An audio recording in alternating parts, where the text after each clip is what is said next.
अबू बकर रदियल्लाहु अन्हु की बेटी थीं कि शादी की मुक़द्दस और दिल को छू लेने वाली दास्तान बयान करती है।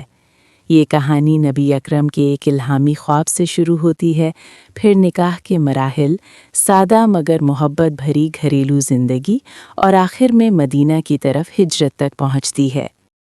अहम वाक़यात की तरतीब, वक्त या मरहला, वाक़ये की तफसील।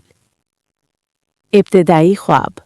नबी अकरम सल्लल्लाहु अलैहि वसल्लम ख्वाब में हज़रत जिब्राइल अलैहिस्सलाम को देखते हैं, जो रेशमी कपड़े में हज़रत आयशा रदियल्लाहु अन्हा का चेहरा दिखाते हैं, जो इस बात की निशानी है कि वो आपकी ज़ौजा होंगी और सुकून का ज़रिया बनेंगी।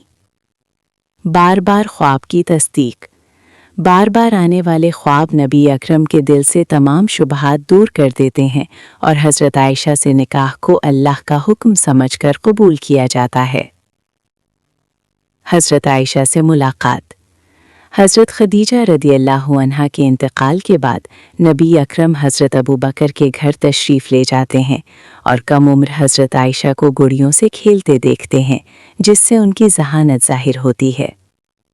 निकाह का पैगाम। खौला बिनते हकीम पैगाम निकाह हज़रत अबू बकर तक पहुंचाती हैं। इब्तिदा में वो रिश्तेदारी की वजह से हिचकिचाते हैं, मगर नबी अकरम वजाहत फरमाते हैं कि ये दीनी भाईचारा है, खूनी रिश्ता नहीं। निकाह की तकरीब। एक सादा तकरीब में करीबी लोग शामिल होते हैं। हज़रत अबू बकर महर 500 दिरहम मुकर्रर करते हैं और निकाह मुकम्मल होता है। निकाह के बाद इब्तिदाई ज़िंदगी। हज़रत आयशा अपने वालिदैन के साथ ही रहती हैं, खेलती कूदती हैं, जबकि नबी अकरम अपनी दावती ज़िम्मेदारियां जारी रखते हैं। उम्मे रूमान उन्हें नज़्म ज़ब्त सिखाने की कोशिश करती हैं, मगर नबी अकरम नरमी की ताकीद फरमाते हैं। जुल्म व सितम और हिजरत का ऐलान। मक्का में मुसलमानों पर जुल्म बढ़ जाता है। मदीना के लोग नबी अकरम को दावत देते हैं और हिजरत का मंसूबा बनाया जाता है। हिजरत की तैयारी। नबी अकरम हज़रत अबू बकर को हिजरत की इजाज़त के बारे में बताते हैं और वो साथ जाने की तैयारी करते हैं। हज़रत अली रदियल्लाहु अन्हु को घर में रहने की जिम्मेदारी दी जाती है। हिजरत का सफ़र।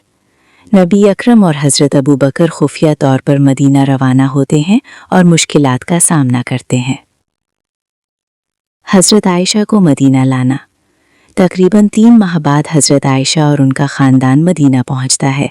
हज़रत जिब्राइल अलैहिस्सलाम उनके निकाह की तस्दीक करते हैं। महर की अदायगी और घर।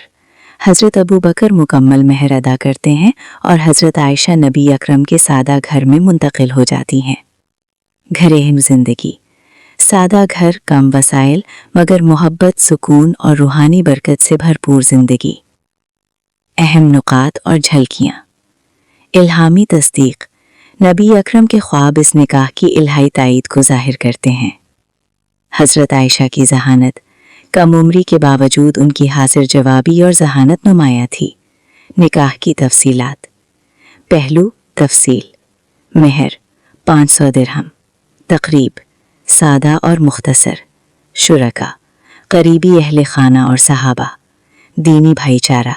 हज़रत अबू बकर के साथ ताल्लुक़ खून का नहीं बल्कि दीन का था। सादा ज़िंदगी। घर कच्ची दीवारों और खजूर के पत्तों से बना था, वसाइल कम थे। मोहब्बत और क़नात। कम वसाइल के बावजूद मोहब्बत और खुशी से भरपूर ज़िंदगी। उम्मे रूमान की फ़िक्र। वो हज़रत आयशा को तरबियत देती थीं, मगर नरमी की हिदायत दी गई। हिजरत की अहमियत। इस्लामी तारीख़ का एक अहम मोड़। हिफाजती इक़दामात। हज़रत अली को नबी अकरम के बिस्तर पर सोने की जिम्मेदारी दी गई। मदीना में निकाह की तकमील। हज़रत आयशा को मदीना लाकर अज़दवाजी ज़िंदगी का आगाज़ हुआ। बुनियादी तसव्वुरात। नबीवी ख्वाब और इल्हामी रहनुमाई। इब्तिदाई इस्लाम में निकाह की सादगी, ख़ानदानी ताल्लुकात की नौयत, मुश्किलात में सब्र और क़नाअत, सहाबा और ख़ानदान का ताउन। हिजरत की अहमियत। कुलीदी अल्फाज। हज़रत मोहम्मद सल्लल्लाहु अलैहि वसल्लम, हज़रत आयशा रदियल्लाहु अन्हा, हज़रत अबू बकर रदियल्लाहु अन्हु, हज़रत जिब्राइल अलैहिस्सलाम। निकाह, महर, हिजरत, दीनी भाईचारा, उम्मे रूमान, खौला बिनते हकीम, मदीना। नतीजा, ये वीडियो नबी अकरम सल्लल्लाहु अलैहि वसल्लम और हज़रत आयशा रदियल्लाहु अन्हा की शादी को इंतहाई एहतराम और ख़ूबसूरती से बयान करती है। इसमें इलाही रज़ा, सादगी, मोहब्बत और रूहानी हमआहंगी को नुमाया किया गया है। ये वाक़या हिजरत जैसे अजीम तारीख़ी लम्हे से भी जुड़ा हुआ है, जो ज़ाती और इज्तिमाई ज़िंदगी के ताल्लुक़ को ज़ाहिर करता है। ये कहानी हमें ईमान, सब्र और क़नाअत की अहमियत सिखाती है। अगर आपको ये खुलासा पसंद आया हो तो अपनी राय ज़रूर दें और इस खूबसूरत कहानी को आगे फैलाएं।